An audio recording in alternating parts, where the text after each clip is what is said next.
El uso de la palabra la senadora María Leonor Noyola Cervantes del Grupo Parlamentario del PRD.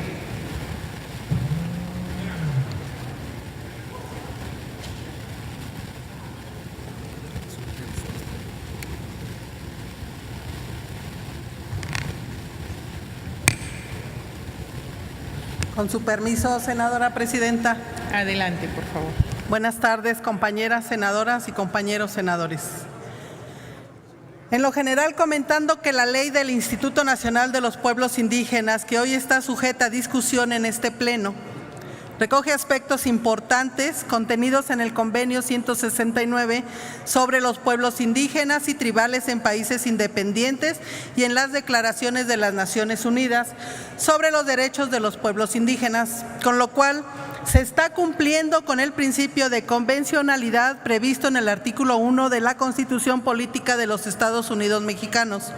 Asimismo, la ley cuya discusión nos ocupa es congruente con el amparo concedido por la Suprema Corte de Justicia de la Nación a la comunidad de Bacanuchi, Sonora, contra la construcción de una presa de jales en la mina Buenavista de cobre que opera el Grupo México, pues dicha resolución establece que de conformidad con lo previsto en la Constitución General de la República, en el protocolo adicional a la Convención Americana sobre Derechos Humanos en materia de derechos económicos, sociales y culturales, protocolo de San Salvador, en el Pacto Internacional de Derechos Civiles y Políticos y en la Convención Americana sobre Derechos Humanos, debió consultarse a los integrantes de la comunidad de Bacanuchi previo a la emisión de la autorización otorgada a la empresa para construir y operar una presa de jales mineros, en aras de cumplir con su obligación de promover, respetar, proteger y garantizar los derechos humanos de conformidad con los principios de universalidad, interdependencia, indivisibilidad y progresividad. Además, este dictamen está en consonancia con los informes rendidos por la relatora especial de las Naciones Unidas sobre los pueblos indígenas. Sin embargo, en relación con el tema tan importante de las consultas, que si bien en algunas disposiciones de esta ley se establecen como obligatorias, que deben de ser previas y en aspectos no solo legislativos, sino también administrativos, lo cual reconozco y me da mucho gusto que esté incorporado, pues es una de las luchas que he venido llevando a cabo. Quiero compartirles que los días 9 y 16 de octubre pasado presenté en dos muy importantes iniciativas que reforman y adicionan el artículo 2 de la Constitución Política de los Estados Unidos Mexicanos en materia de pueblos indígenas.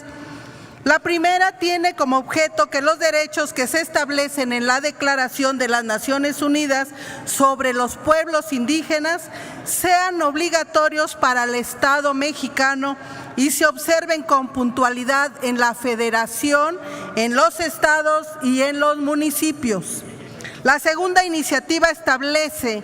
que cualquier consulta sobre actividades o medidas legislativas, administrativas o de cualquier índole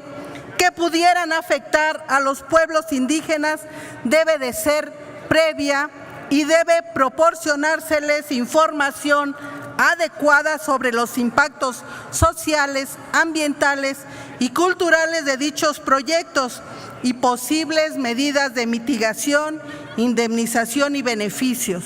tomando en consideración que se haya obtenido su consentimiento libre, previo e informado, y luego que los resultados de las consultas sean vinculantes, es decir, que se tome en consideración su opinión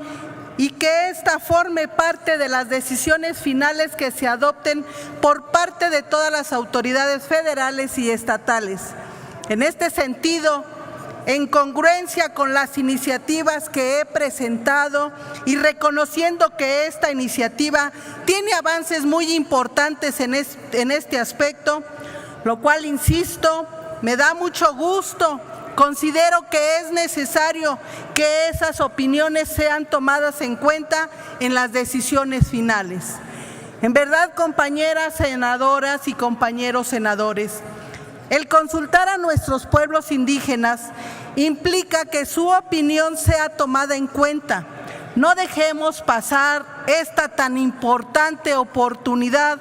para incorporar el carácter de vinculante a los resultados de las consultas en la presente iniciativa.